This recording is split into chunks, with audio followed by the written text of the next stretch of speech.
Welcome in, everybody, to the Please Stay Inside podcast. This is episode number 7. I'm Rob, here joining you as always. We are also joined today by Christian Murillo. He works in arts administration, currently as the ticketing manager for the Kansas City Jazz Orchestra, who perform at the Kaufman Center for the Performing Arts. Christian, welcome in. Hey, Rob, it's really great to be on. Yeah, it's wonderful to have you. So tell us a little bit about yourself. I guess generally, we know you're the ticketing manager for the Kansas City Jazz, and so I take then that music is a big part of who you are. So to make a long story short, in 5th grade, I wanted to get out of class, so I joined orchestra with my best friend. Didn't take it seriously. In middle school, I continued in it, got kicked out in 7th grade for messing around too much in class, ADHD, and then had a teacher in high school, the same teacher that I started off with 5th grade, also taught the high school, so she was nice enough to let me back in. I ended up joining band as well, and then band is what actually took me fully into a music degree where I studied music technology. And was fully in the music world, in the college level, doing orchestra, band, choir, performing at Carnegie Hall, performing at the Missouri Music Educators Conference in 2016, but just performing across various ensembles, studying the recording arts, live sound, and instrumental music conducting. But so I finished up that music degree here in about 2019 and worked in real estate for 3 years, and now have returned back to music administration, and really, really happy with where I am right now. Dang, man, you've been all over the place. That's awesome. I've been told that I'm very, very great at interviewing in jobs, not in this setting as well, but with the ADHD comes a lot of job hopping, but like this is a career job that I've landed at, and so like I really, really like my team. It's a very small team, but we all like are very, very trustworthy of each other, of our work, and so like it's a unique setting that I haven't really experienced in the workplace anywhere else. Really? So having that trustworthy team that you all just kind of, you get one another. Well, in music, if you're playing True. like a string quartet, like you have to, when you show up to rehearsal, like if you don't know your part and the other 3 people do, you're slowing everyone down. And like there's some workplaces where you don't get paid enough to do your part maybe. But luckily we're economically conscious in this organization, as well as mentally, and so we have that same music dynamic. Even though we're not necessarily making the notes ourselves, we know what it's supposed to feel like, and so it's really nice to have other people that also work that way.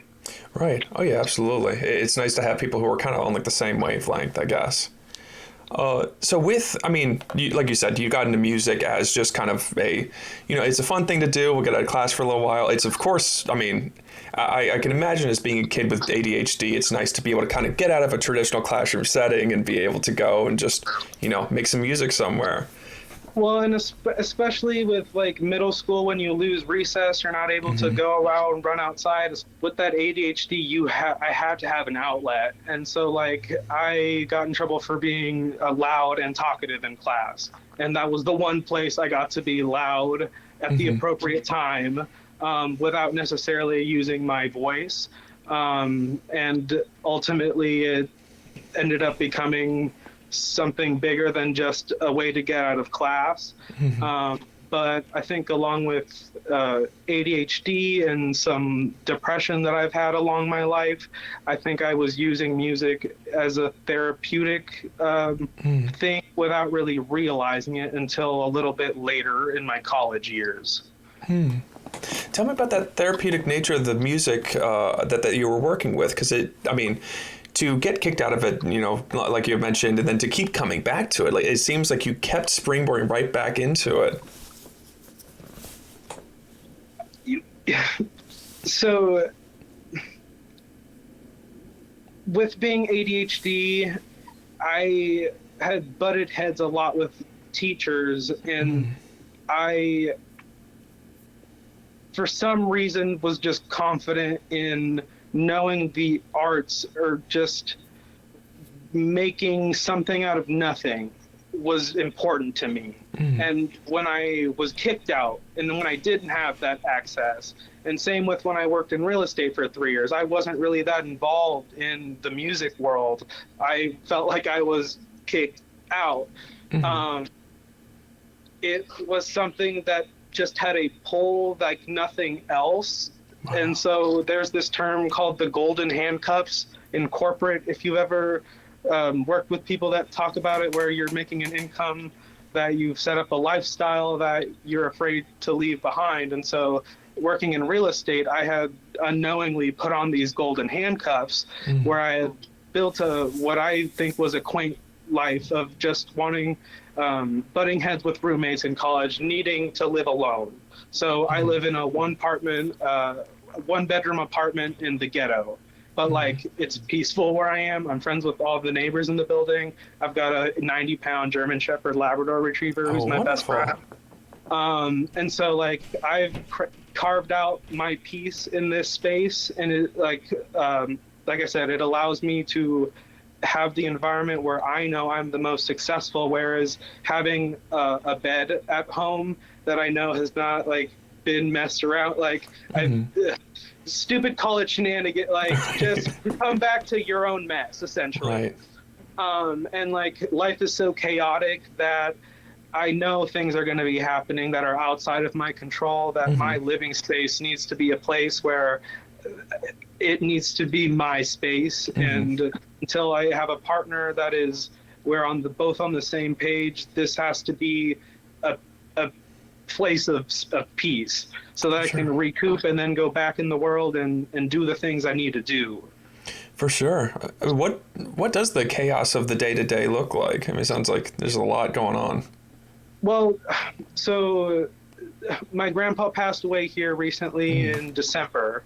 I had lost a couple of one of my close friends, who was a roommate, he passed away from an epileptic seizure in college, my senior year. So, and then there's just little things like your car breaking down, and like you not being able to find your keys because you're ADHD and you're late to meetings. But so like I found that when I was living with roommates, and there was added chaos to it, that if I did misplace my keys, that then it turned into a 10-minute thing with my roommate, because he's like, oh, are you sure you didn't check it here? And it's just like things kind of just go easier when it's me and my pup for right now. No, I hear you.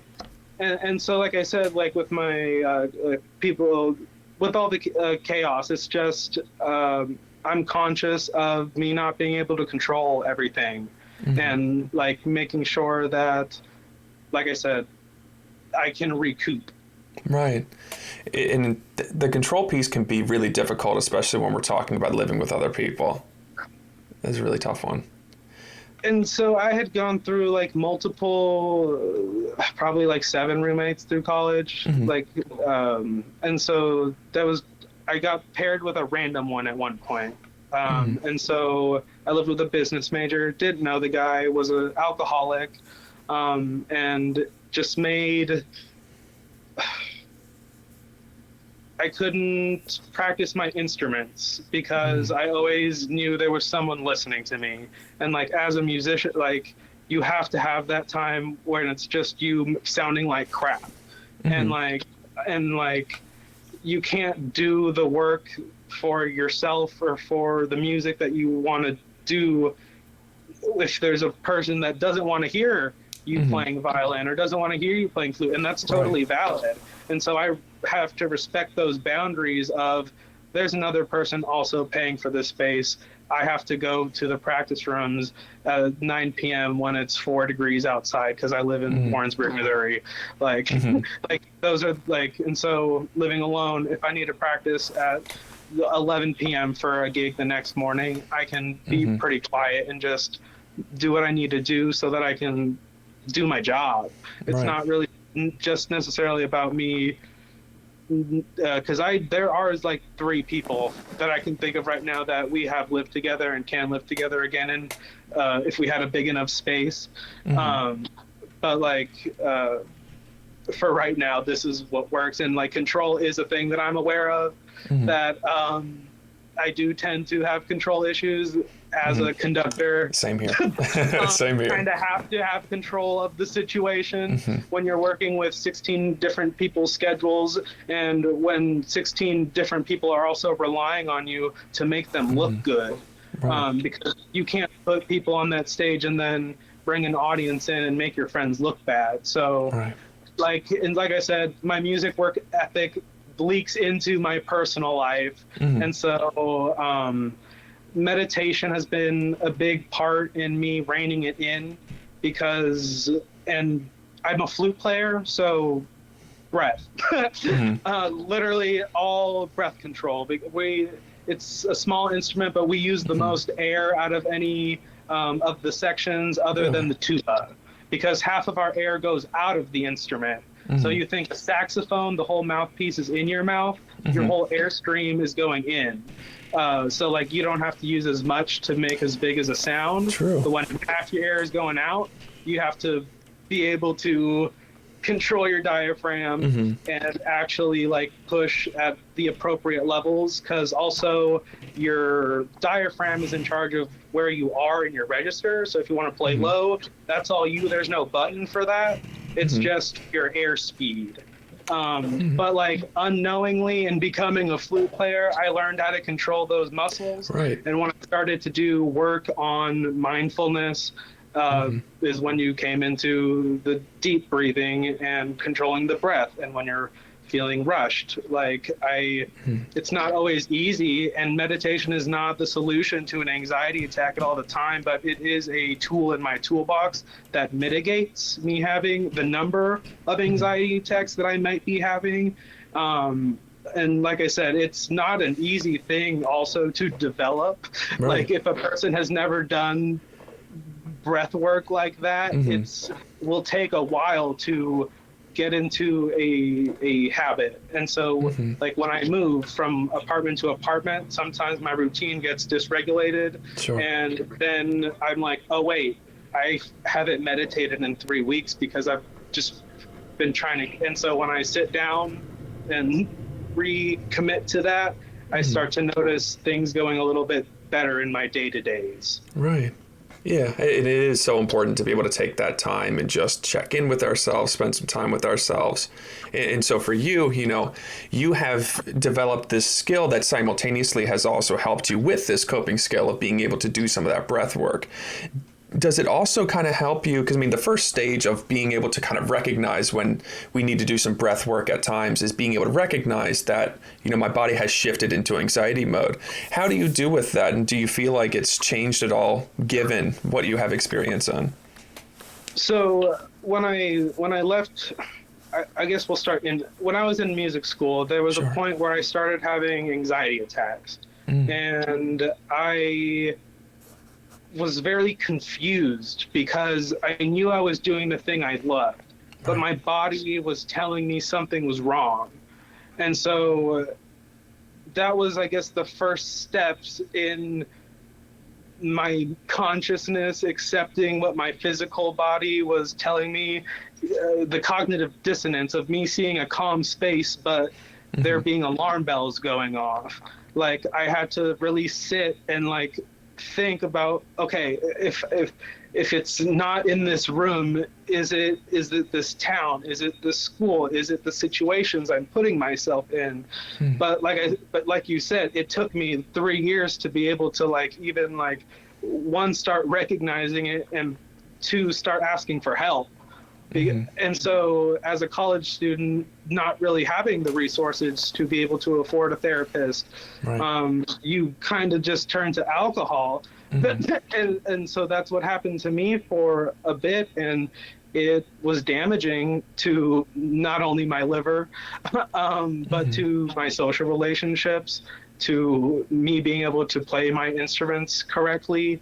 And so I had to hit a rock bottom before I started to listen to the advice that you always hear about breathing, about taking the time, about slowing down, because my doctors were I had to have elbow surgery. And for a physical example, my orthopedic surgeon was telling me, hey, if you don't take a 6 break month from music, you're going to be damaging the nerves in your hands for a lifetime.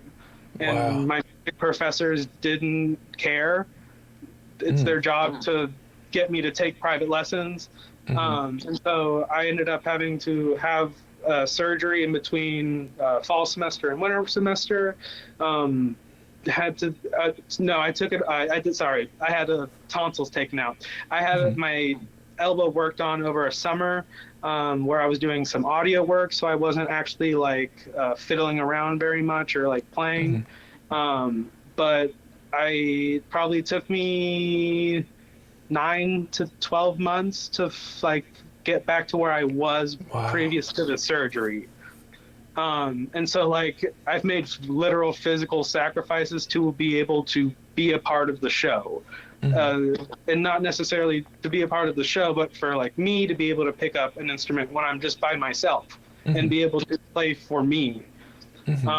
Because as I work with professional musicians, the advice I am getting is you are your first audience member.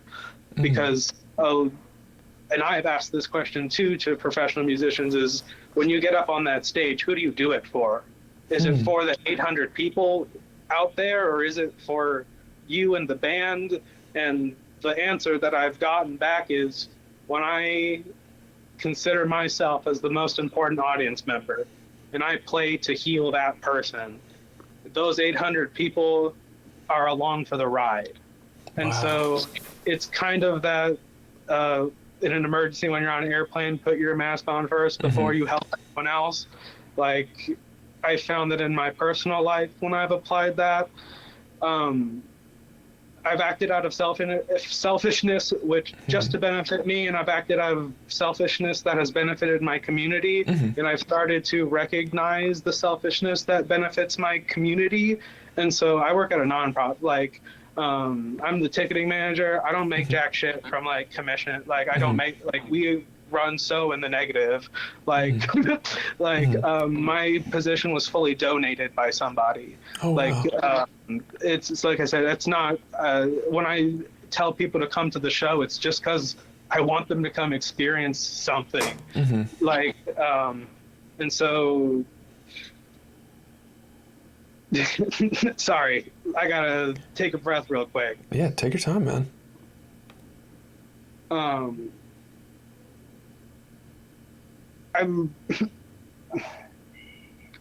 I know, but it's okay. It's okay.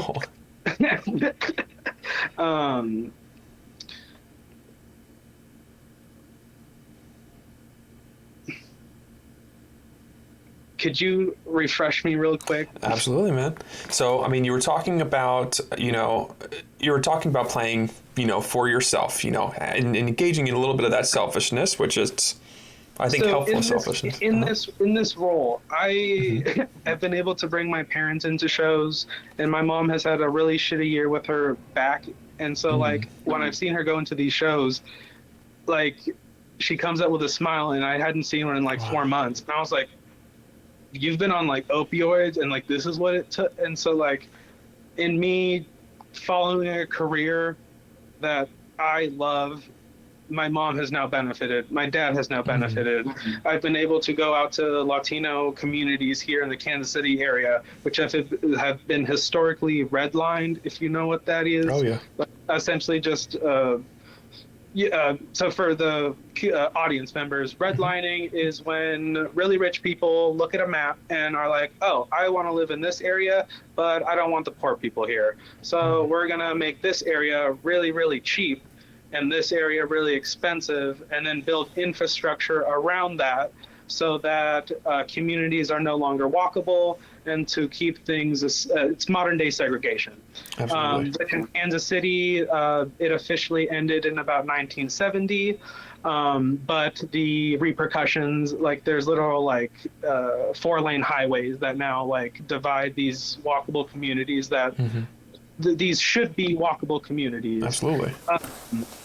Anyway, um, I really looked up to my music professors and music teachers, and it's that same thing of when you go into the practice room for 2 hours a day, it's not the most enjoyable to lock yourself in the basement in a small 4x4 room and just work on sounding better.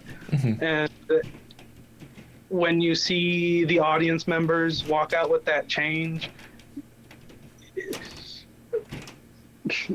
now I'm speaking for myself. For me, I do it for both me and the audience. Like Sure. I when I play a show, not talking about my job, when I have an instrument in my hand, I'm very conscious of the music that I am presenting to the people in the audience, because when they leave that hall, there's music, like there's screamo music, and I respect all music, but That's my there's jam, music so you gotta there is respect music screamo. that is meant to make you feel angry. There is music that is meant to make you feel agony. There is music that is meant to make you feel every type of emotion. And so, as a musician and as a programmer, you are responsible for the music that you put on and the emotional weight that that carries. Tchaikovsky's Six, which this is just music history Yeah. stuff. Tchaikovsky's Six is a very, very deep, like morbid piece of music, and it is one of my favorite pieces. It is. I have a six here Nice. and a swan for Tchaikovsky's Swan Lake and Tchaikovsky's Sixth Symphony. I don't listen to Tchaikovsky's Sixth Symphony maybe every 4 years, because it is a piece that has inspired me, but I know the weight that it carries, and it is not something that is meant to be listened to every day. And so the music I personally believe in making is music that can be played frequently, that makes you happy, that makes you upbeat, that relieves you a little bit. Because I know I can make music that is heart-wrenching and deep like that, but I want people to feel a certain type of way, and I'm conscious of that, both in my music making and in my presence anywhere, whether that be at work, whether that be at the grocery store. Like, we are all part of members of a bigger ensemble, which is society, whether you want to be recluse or not. When you enter any social setting, you get to be a part of the vibe, and if you see the vibe is wrong, you leave. At least that's what I've done, and has worked pretty well for me to keep me out of dangerous situations. Right. Like I said, I live in the ghetto. I live in the red line districts I'm talking about. And so I work at the Kaufman's, which is a very prestigious building. So when I'm wearing a suit, I don't stop by the gas stations in my neighborhood, because I don't want to get mugged, because I look like I have money and I don't. But like, I have to be the face of these prestigious organizations. And so just being conscious of where I put myself and the energy that I bring, again, comes from musicianship.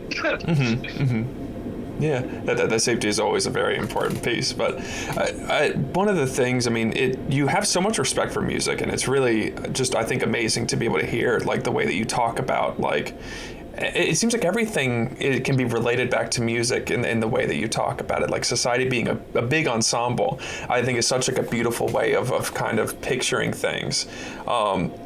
And I mean, with the role that music has played in your life, I imagine, you were talking about the 9 months that it took to, kind of recover from the elbow surgery. Were you able to play during that time? So immediately after I got that surgery, I was working at Birch Creek Music Performance Academy, which is a school for very advanced high school musicians, an hour north of Green Bay, Wisconsin. I made some of the best friends of my life up there, my coworkers up there that I still is like one of my only active group chats to this day.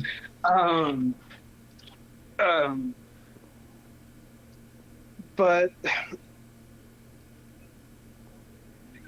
I'm so. Could you refresh me Yeah. one more time? Yeah. So we were. I had asked about like that 9 month period when when you had gotten the surgery and you were Sorry. trying to So recover. as soon Sounds as I good. got out of my surgery, I went to go work at Birch Creek, Hmm. and so I was not. My job up there was as an audio engineer. So I was the person in charge of setting up the speakers, the microphones, the lights, anything that had to do with the stage and the venue.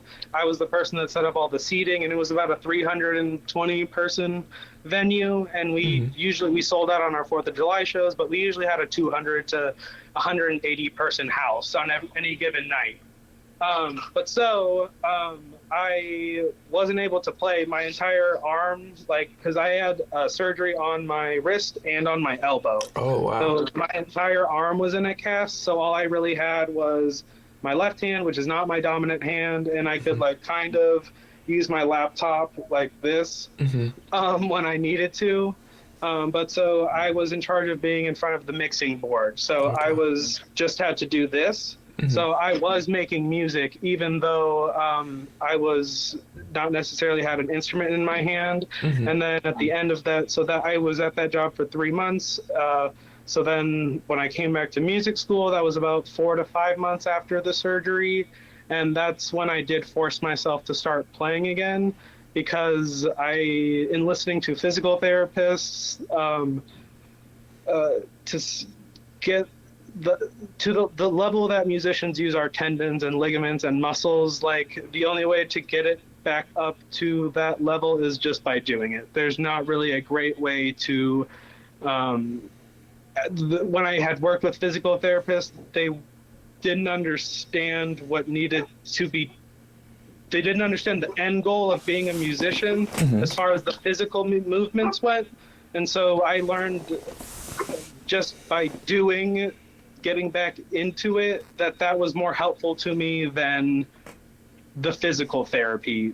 Just Hmm. playing, and like I would stop, like my professors knew that I had just gotten surgery. And so in orchestra, I think I would play for maybe 20 minutes and Hmm. then put it down for like 8 to 10 minutes and then would pick my instrument back up and play again. But it wasn't great to not be able to do it fully like that. Sure. But like you said, I'm like a springboard apparently, and I Hmm. don't, it has to be a part of my regimen at Uh-huh. some level.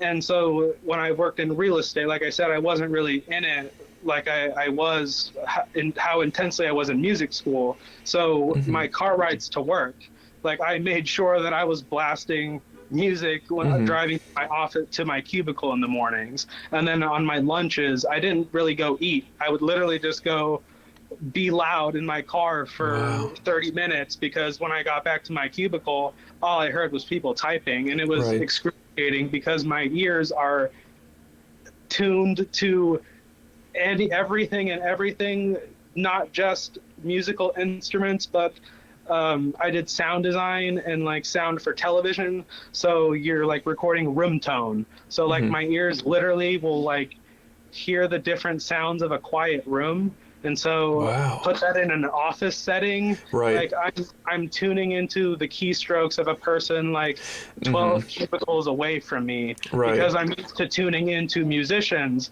about 15 feet away from me and like being Hmm. able to stay in tune with them. Right. Um, So I mean, like but Jim chewing too loud over here. That's maddening. um, but so like I said, when in these moments when I can't be as involved in music as I'd like to be, I substitute my playing with just making sure that I'm listening Hmm. to it and intentional listening to that as well.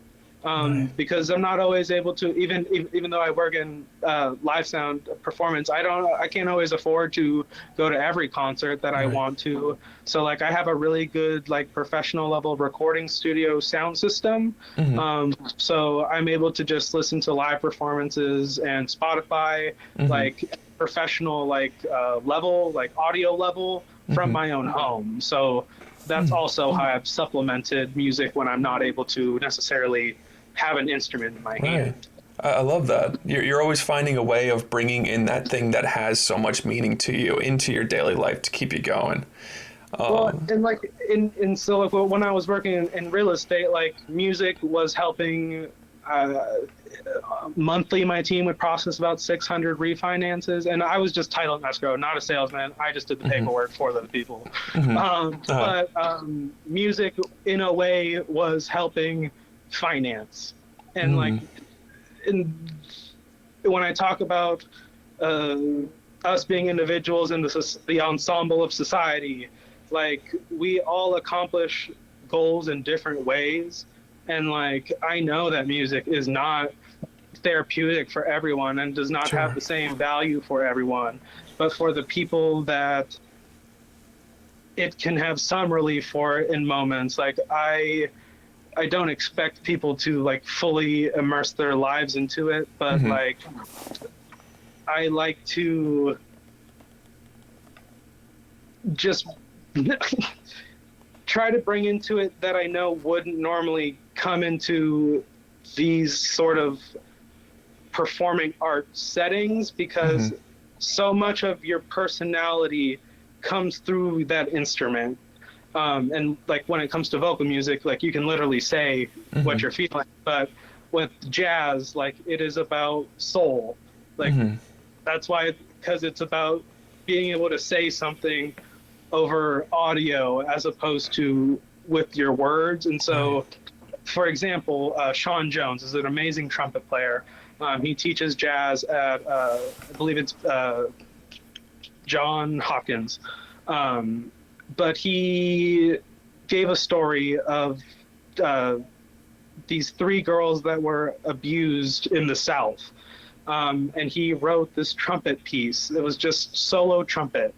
And the story that he described and then the notes that rang through his horn, it felt like someone was speaking every word to you, like you knew what he was saying without him saying it. And so like part of why I get so worked up about it is because I think you're able to access a part of the psyche that I'm not normally able to access with my words or with my physical, like athletic act, like because it is a physical action that you're doing when you're making music. It's just on a very small scale. But the shared experience of not just playing music with your fellow musicians, but the shared experience of your audience members with each other, like strangers. Like we had a concert on Friday, and I was sat next to this very old, nice elderly ladies, and I got to talking to them, and like it's just I make these connections that I don't make anywhere else in my social life. Like and music has brought me not just friends, but just acquaintances, and like it's brought me experiences, not just through the notes themselves, but by being an audience member, by being in administration, like that have benefited my personal, like I said, my friends at Birch Creek, like that I'm in the group chat with. We get excited when we have weddings, because it's like our like hangout time that like we all will drop everything for and carve out that time to be there and like support them. And like that's not, most coworkers don't do that. Like, we live all across the country. Kevin lives in New York, Renee lives in Minnesota, Jake lives in Chicago, I'm in Kansas City, but like we do this for each other. Like we and so not just in me being able to express my musicality, but when I'm next to other people who also like to express the same way, like our social connections outside of music are like cement strong. Yeah. And it's just a unique bond that I've come across. It is.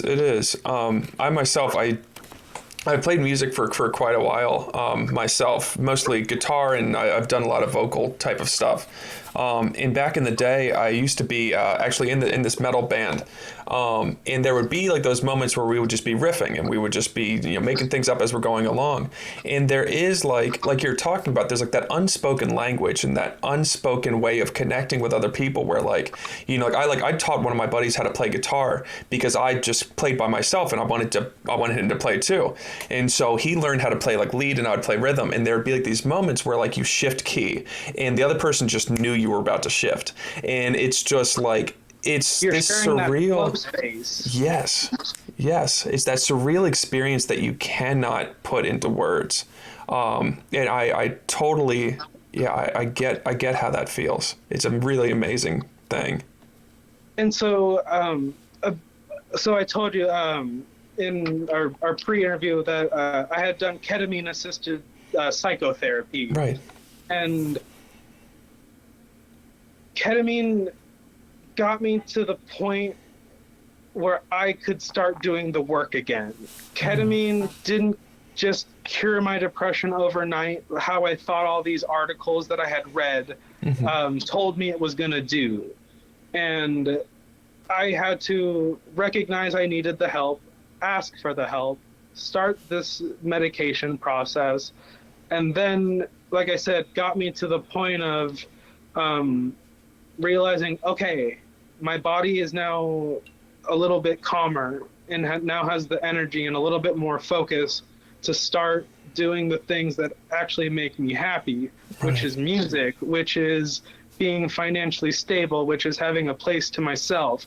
Like ketamine doesn't give me that.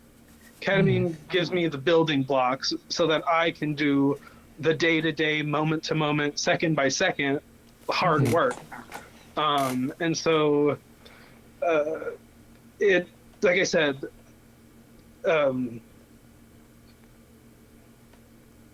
music is my active day-to-day therapy. And like when I need that bigger help is when I reach out to my psychiatrist. And so there's called loading phases and then boosters. And so I try and do a booster once a year, usually around wintertime because I live in Missouri, seasonal depression. And just keep that maintenance. But that's usually something that my psychiatrist is like, hey, I think you might want to talk to the nurse and schedule just a booster. And I try to listen to him as best I can. I had a session with him yesterday, so he's my he handles all of my epileptic medicines, as well as that when we need to. But yesterday we had a session, and he was like, "Hey Christian, I'm really glad that you're happy at your new job, and by the way, this is like the happiest that I've seen you since we've started treatment." And it really hit hard because, like I said, it wasn't the ketamine that was the it was listening to my consciousness, my subconscious of hey, I know it sounds crazy to get out of real estate and go back into the performing arts, but for your sanity, for your health, for your finances, this is what is best and is what you're good at.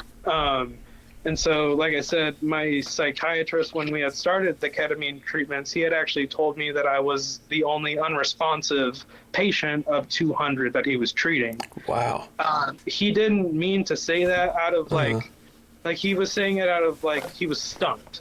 He was he had been working with me every step of the way, and he was just like, Christian, I can't think of any any other. This is the most extreme step we have.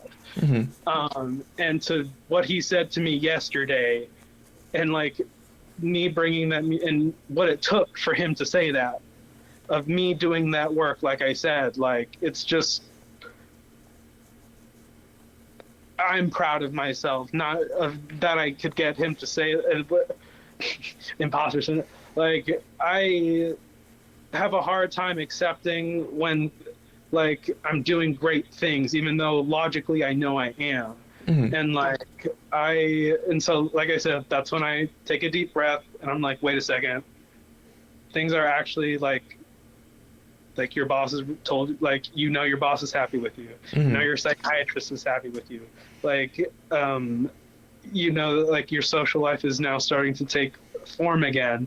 Like, sometimes you want to see, like I said, sometimes you want to see that magic bullet in your life just come back together all like that after you have had a PTSD episode and go off on people and push people away. Like I said, the ketamine doesn't apologize to people. Right. The ketamine gets to the place of like, oh, I fucked up.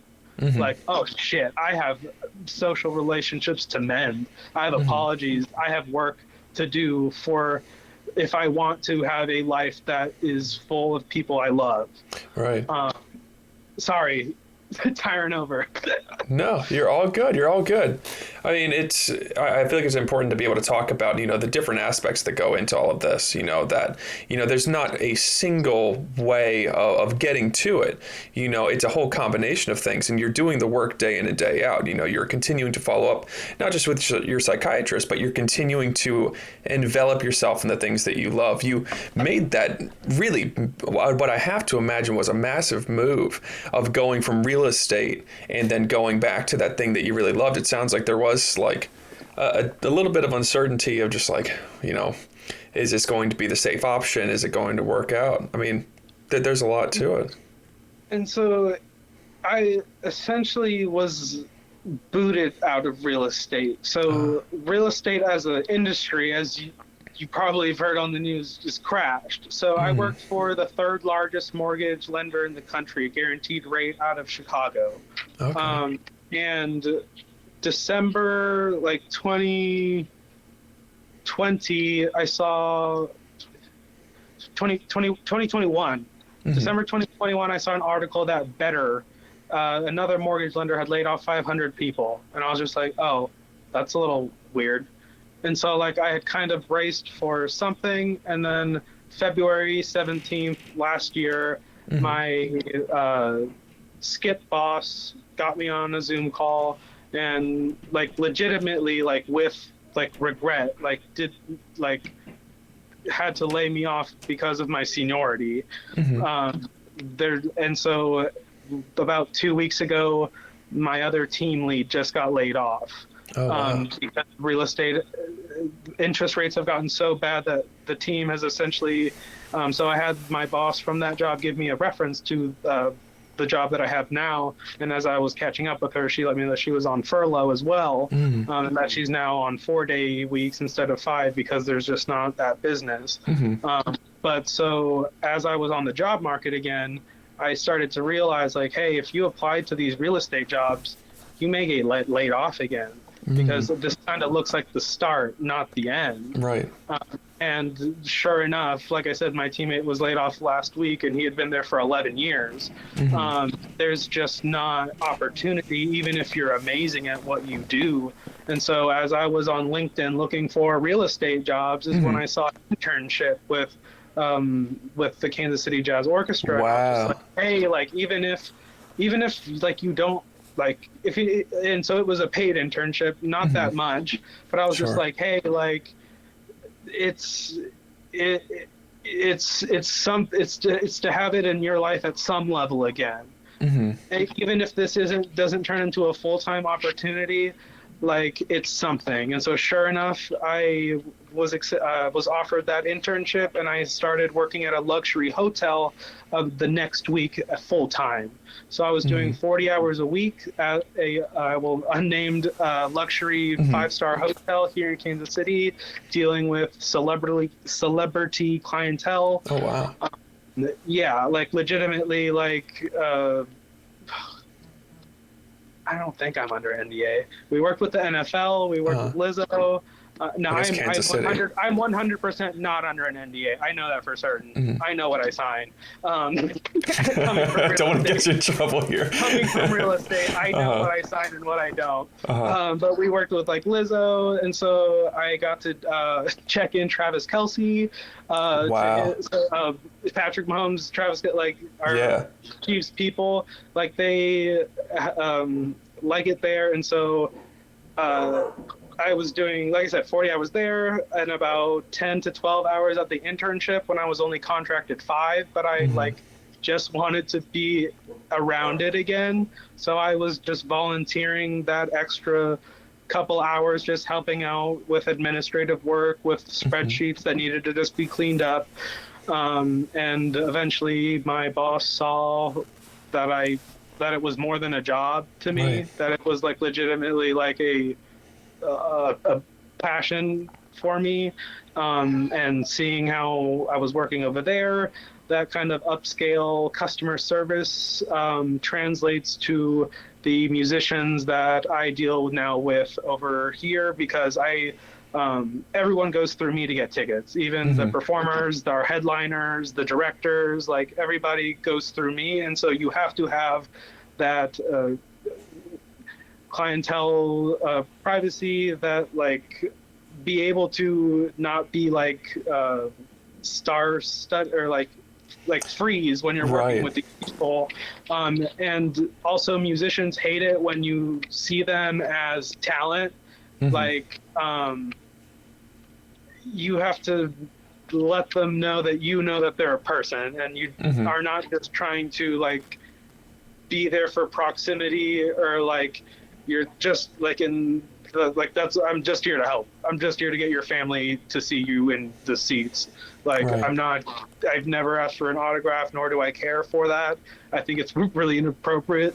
Yeah. Good for you. um, That I would have a hard time with that. so I was at this jazz club in LA in December, and I went up and talked to this singer after a show, Hmm. and it turns out that she had 3 Grammy awards and like 2 Emmys, and Wow. I actually had her. We just started chatting, and I was like, hey, like by the way, like your vocal technique is like amazing. When you got up to that upper register, I could tell that there was no tension in your larynx, and like as opposed to going up to somebody and being like, wow, you're amazing. Like, have Hmm. you anyone Uh-huh. ever told you that you're just so great? Uh-huh. Like, like Right. being able to like tell them what about it was great. Right. Like, because I'm not there for proximity, because if it was bad, I wouldn't have gone up to you. Hmm. And I've worked with so many talented people that like apparently I have good taste because like when I uh, talk with these talented people and I say the things that I do, they're all like, you're making like legitimate, like technical, valid sense. Like it's not just, Mm. like I said, empty words, but Right. I have a music degree. So like, I would hope that I have those Sure. words. Sure. Um, That's still an but like honor. I said, like no acknowledging that they're a person behind that technique. And the day my grandfather died, that jazz musician's cousin died that same morning. Oh wow. And I live in the ghetto, like I told you. I got you. It's all good. um, the same day that my grandfather had passed away, her cousin had passed away. And when I went up and talked to her after the performance, I was like, hey, you did what music does. Just so you know, you gave me a really, really moment of peace on a Hmm. really, really shitty day. So like, Yeah. thank you for the hours that you put into your technique to give me this relief in this unbearable moment. And she looked at me and she was like, I haven't told anyone this, but you're the first.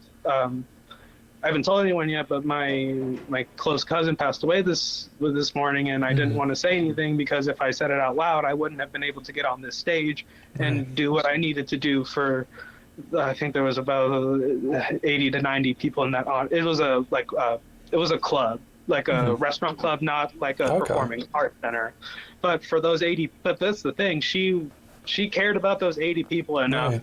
to get up on stage and do what musicians do. And she thanked me for sharing my humanity and then shared her piece of humanity with me in that moment. Hmm. And I ended up inviting her to sing Amazing Grace at my grandfather's funeral.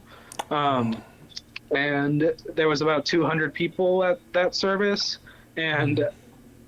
it was such an odd experience because everyone's crying. I get up at the end of the service and I just go up to introduce. I wasn't planning to give a speech, but I was just very briefly like, hey, I'm sorry that we're all here. I acknowledge that this is a really shitty moment for all of us, but like, look to your left, look to your right. There's so many people in this room that you still get to love.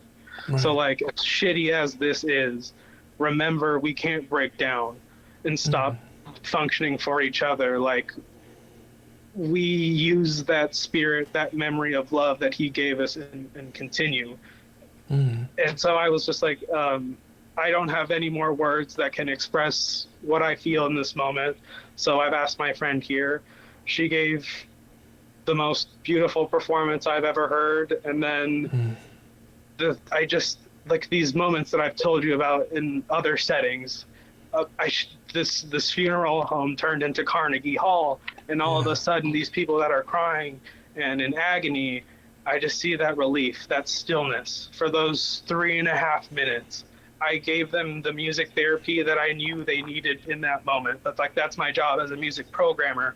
This is, like I said, I care about what they feel when they leave that space. Right. And so when I gave my grandfather that beautiful, beautiful honor of that rendition, of bringing a Grammy Award winning artist to do that, like, I had family members coming up to me and like thanking me, and like, I didn't tell anyone. I had only told my aunt who did the logistics of everything. But so like, everyone was, and so most of my family's Mexican, and she sang the last verse of Amazing Grace in Spanish.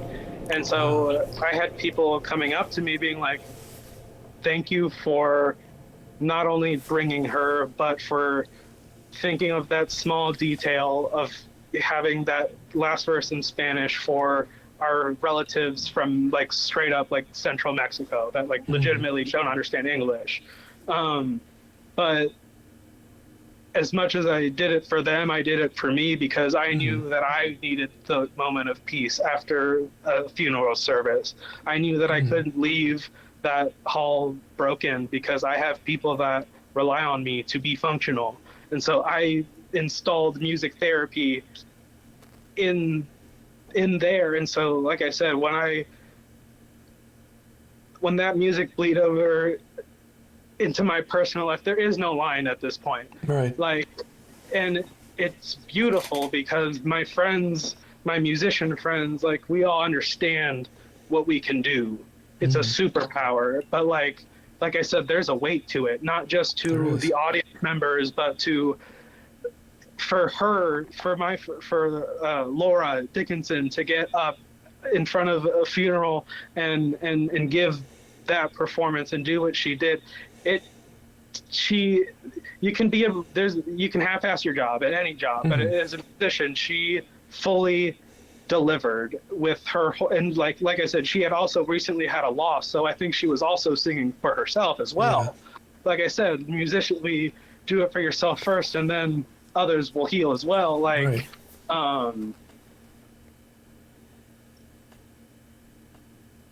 it's just, I do administration because I know that I'm capable of moving people and audience members, but it takes such a toll on me because I feel every millisecond of it. And so if I were to have performed Amazing Grace at my grandfather's funeral, I don't have the professional skills that Laura did to be able to separate the emotion from the end product that needed to be delivered. Because if I would have started doing it on flute, I probably would have gotten through the first verse and then broke down, because now I'm trying to play, but I'm thinking of my deceased grandfather. But like, she is a professional musician more than I. I am also a professional, but she more than I.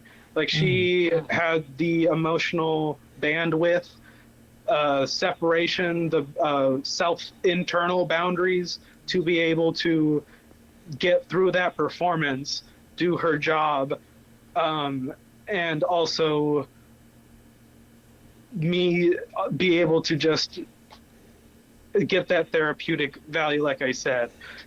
Sorry if I getting emotional. It's okay.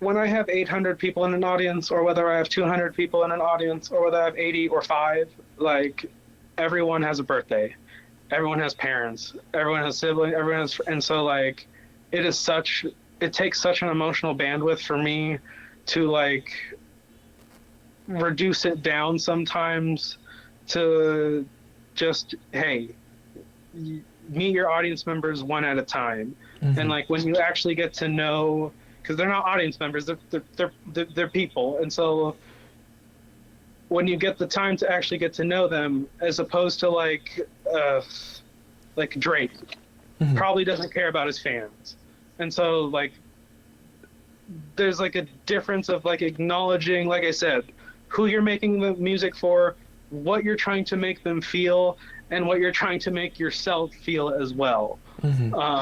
And so, in essence, being a musician has fueled my emotional intelligence by a million. And sometimes it can be really frustrating because when you work around with other people that maybe don't have that same emotional intelligence, I can't get frustrated for them not having those skills, because sometimes it's like asking someone to play tuba when all they have is a euphonium.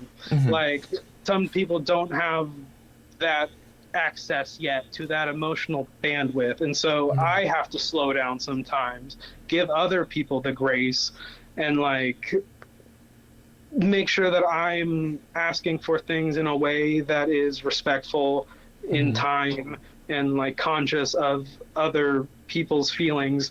Like, I've tried and I have gotten so much better about not trauma dumping, and we use that word so weird these days, but like legitimately, like, I don't talk to my friends about my abuse because I have professionals that handle that stuff now. But like, I had to learn how to respect my friends' boundaries. That's a part of it too.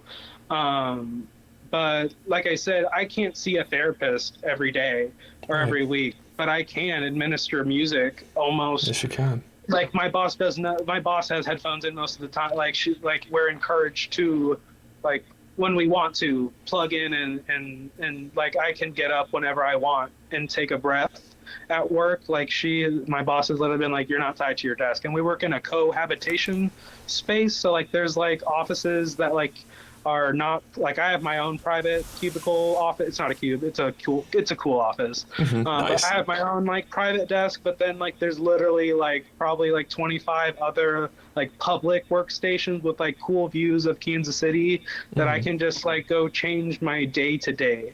Because that's another part of why this job works so well with me, is that in retail, sometimes things can feel like 2 weeks can feel the exact same. And sometimes in real estate, like, it's like when I'm just going through spreadsheets day after day after day after day, it's like copy paste, and that drives me insane with my OCD and ADHD. With this job, it's like project based. So I work on one thing, it usually completes, and then sometimes I don't have to touch that thing ever again.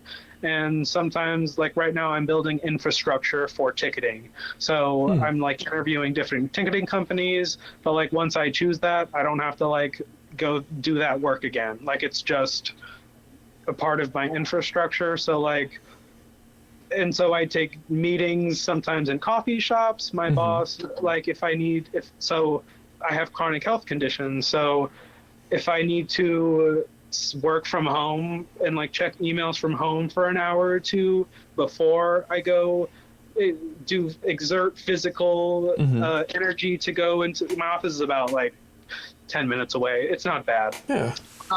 But when you're dealing with chronic health conditions, sometimes that is difficult. So I can recoup like email from bed if I need to, and like then go into it. But like, I'm given the grace at work, but like, that's good. Not everyone has that. You're right.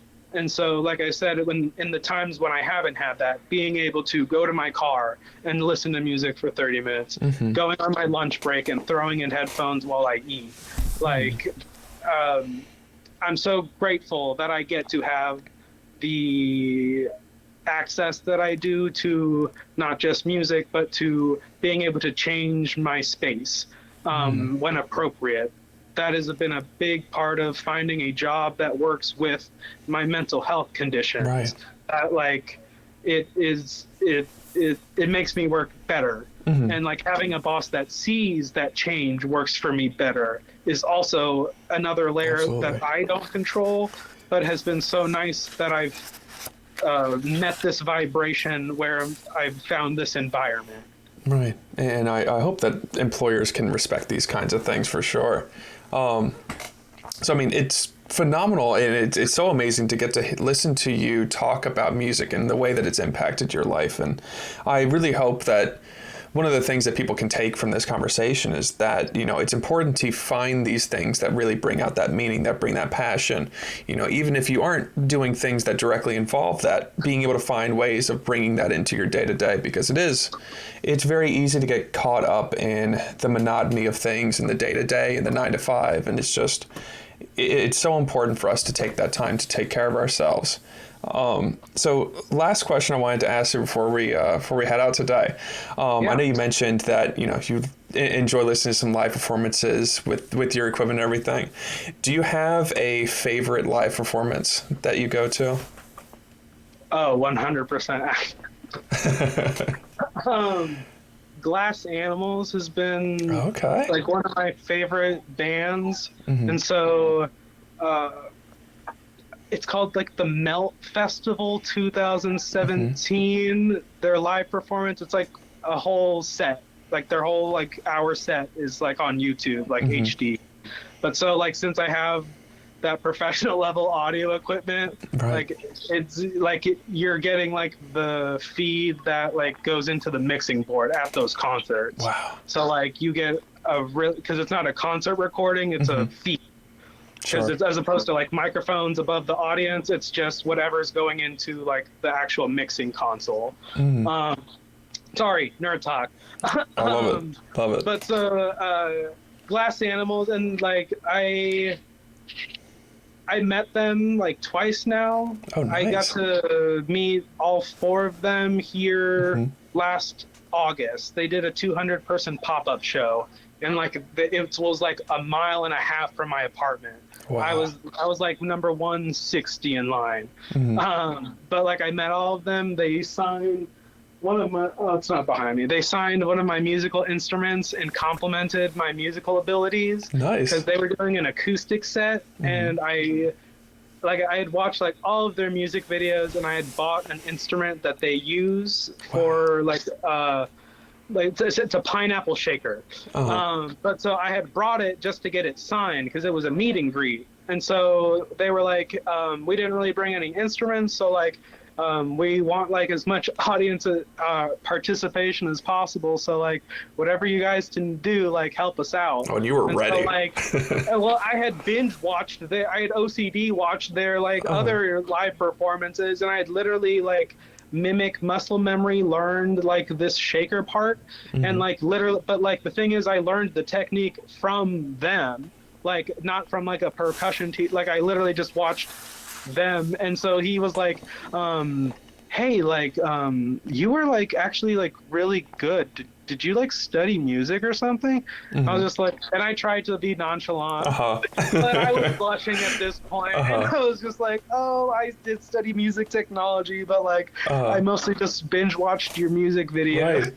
Oh, that's amazing. Yeah, you're like, actually both. I've studied music and I've studied you. It's so hard to say that without being creepy, but you understand that people are perceiving you. That's amazing, man. That is amazing. I'm so happy for you to get to experience something so surreal like that. That's a once in a lifetime for sure. And the lead singer complimented my shirt because he loves pineapples, like the shaker, and it said Casey with the pineapple, like right on. I'm not wearing it. You had everything. I'm wearing a t-shirt, but he signed my pineapple, and I also have a pair of socks that they signed the first time I met them at this burger shack. Oh, nice. I'm a professional fanboy. Like I said, my music. That's why I'm in this job. That's awesome, man. That is awesome. Wait, but okay. Let me ask you. Do you have a favorite live performance? I do. Pearl Jam live at Benaroya Hall. They did a whole live album out of it. If you look it up on YouTube, it's very, very incredible. The hall in London, right? Benaroya Hall, I'm not sure where it is actually. I know it was more of like an acoustic performance, like they had like an upright bass instead of like the electric one, like they had a lot of stuff. And then there is actually, speaking of London, is it Prince Albert Hall? Bring Me the Horizon. That's what I thought you said. Okay, I mixed it up. Bring Me the Horizon has an amazing live performance up there. If you're interested in like hard rock / metal, it's very amazing. But yeah. Send me a link over email. Oh, you got it, man. I want to check it out. You got it.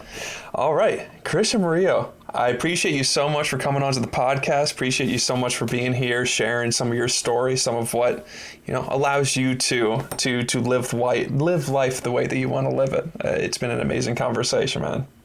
And Rob, I just thank you, because mental health in the way that you talk about it is so practical and accessible, and like that's why I wanted to come on here and just be vulnerable, is because I know that there's people like me struggling like I was 6 years ago, and if there's one person out there that like is in a shitty situation, like maybe things aren't how you envision it right now, like you said, take those little steps that you can of those things that you love. And like sometimes things don't immediately get better, sometimes things get shitty, you go up, you go down, like accepting that life isn't just a roller coaster, and that you are along for the ride, and that you choose how you react, and as much as you can. Right.